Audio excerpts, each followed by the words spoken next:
اعوذ بالله من الشیطان الرجیم بسم الله الرحمن الرحیم ګرانو کتونکو زه مجاهد الرحمن ستاسو په خدمت کې حاضر یم مختلف علاقو کې سیلابزادګانو د وجې ډېر داسې خلک شته چې هغوی د سیلابزادګانو په نوم باندې مختلف ځایونو کې خیر هم غواړي او دین علاوه چې دی راشن هم غواړي خو لیکن حالان کې هغه سیلابزادګان نه وي دې باره کې موږ نن راغلي یو په موټروی باندې زموږ سروې رپورټ دی په هغې کې موږ سره یو مشر ولاړ دی هغې سره به خبرې اترې کوو موږ سره اوسئ السلام علیکم بسم الله الرحمن الرحیم زه د جبدوزۍ اوسېدونکی یم شکر الحمدلله موږ ته د یو 2 روپو نقصان نه دی میلاو شوی په دې علاقه کې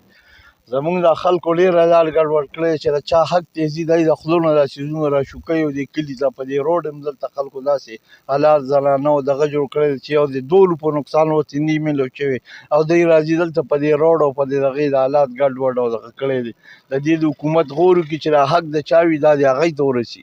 ولې چې موږ ته شکر دی د دې کلي خلک د دې جبدوزۍ اوسېدونکي موږ ته د 5 روپو نقصان زموږ د دې د راشن او دغه څه دغه زما نه زیات غریب اړو په دې کلي کې څوک نشته چې زما 4 کاله وچو ناست یم پردی ډریور یم بیماري را بچیان مې خو لیکن الحمدلله زه الله نه غواړم دې څیزونو ته د خدای موږ نه جوړوي موږ ته څه نقصان څه توفه هېڅ قسم له موږ بس په دې راضي یو چې شکر دی موږ خدای پاک د دې دغه نه ساتلي او نه موږ د دې زکات لایق وو او نه موږ د زکاتونو پسې منډې وو د دې کلي خلک فضول ځي او دغه پردو سیزونه او دغه راشلی دا بالکل ګپ دی د دې حکومت خپل غور وکړي دغه دې وکړي راشي ودې ګوري چې یاره یا دا دروغ دي یا رښتیا دي دا چې د چا حق دی دا حقونه دي هغه خلکو ته میلو شي حاجي صاحب لکه نقصان یې زیاتره په کومه علاقه کړی دی نقصان یې زیات جي زنګ د کلي نه دا ګړي مومن کلی دا کیم کلی داسې ځای دا بانډې مانډې دا پورې دریاب غاړه کې چې کوم کلي دي دې کلو ته زیات نقصان کړی تاسو کړی او د شکر دی بچ دی بالکل زه هم کړی چې د 5 روپو نقصان نه دی کړی دا ګوره دا جوخ کورونه دي ځایونه دي چا د 5 روپو نقصان او تاوان زیاتر خلک چې دی د سیلابزادګانو په نوم باندې راشن دي موړي او کورونو ته دغه ته وړي دا ډېر ګران کار دی او فضول کار دی چې اوس هم دا ټول چې ناست دا ګورې فضول کیسې دي تا ته ما مخکې مې چې دا فضول کیسې دي دا چې د چا حق دی دا د هغوی ته ورسي حکومت ته او د خلکو ته څه میسج ورکول غواړي بس دا میسج دی چې په دې غور وشي په دې نه خو د خلکو دا په میاشتو دا ګپ د خلکو شروع کړی وي په دې روډ به راګاډي ودرېږي او راشوکوي به په دې دغه به موټروی به هم ګرځي او خلکو پسې به منډې وي او دغه پسې به منډې وي نو اول خو دې راشي دی د دې کلي حالات ته وګوري چې دې کلي کې څه نقصان میلاو شوی دی چې دی د ګاډو پسې د خوراکونو د خیراتونو دا بار زیاتر چې کوم خلکو کیمپونه جوړ کړي سیلابزادګانو په نوم باندې آیا د دې خلکو راشن دلته را رسېدلی دی یا را رسي یاره جي بس دغلته دا یو خواځي اوس هم دا دلته راغلم د سیلاب پسې 3-4 ورځې پس راووتم او دا 5-6 ګاډي مې صحیح کړه داسې را خلک زما د علاقې راکوزېږي پنډونه په پنډونه زما د کلي خلک دي او زه یې پېژنم چې هغې اعلان کې د اوبه په سترګو هم لیدلي دي چې د اوبه تورې دي او که سپینې دي او دا پنډونه او دا خوراکونه او دا زکاتونه او دا دغه وړي خلکو د جي روزګار جوړ کړی دا هغه خلکو حق دی چې چاته جي تاسو وګورئ چې دا خلک ډوب پراته دي څاروي بچي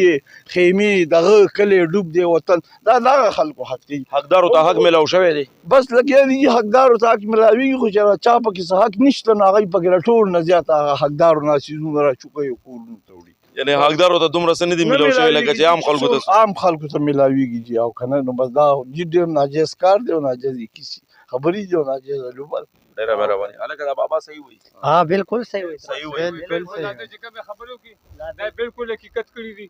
ښایسته خبرې کړي دي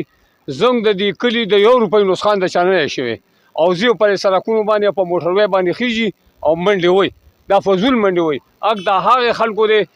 د ګړي مومن د خلکو دی د کیم د خلکو دی د بانډو د خلکو حق دی زموږ د کلي هېڅ حق نشته پکې موټروی ورشي ډوب پکې پراته دي څوک دا د هغه خلکو تاسو به د موټروی خو چې دې کلي ته څه نقصان وي خو مونږ د دې کلي مشران یو مونږ به اول دروغجن یو چې ټیک ته ځي مونږ ته د دې سړک نه یا د دې نو بم دې خوا نه دي راوړېدلي شکر دی مونږ 2 رکعته نفل کړي دي چې خدای دا دې راباندې لوی فضل کړی دا دې راباندې لوی دغه کړی زمونږ له څه پکار دی چې مونږ جو دا پردي حقونه او پنډونه راوړو کور ته په بچو هم خورو په دغه هم خورو چې مونږ نه شو وړی نو مونږ ته ولې راوړو دا خو په مونږ حق دی چې 2 روټۍ کور پخوو او 3 روټۍ پخوو او دې خلکو له وړو وتېږدو چې واړه او حاجي صاحب دا مشر صحیح وایي بالکل دا بالکل صحیح وایي چې پکار مونږ له دا دي چې مونږ دلته روټۍ هم پخه کړو چې هم پخه کړو او دا هلته هغوی له ولېږو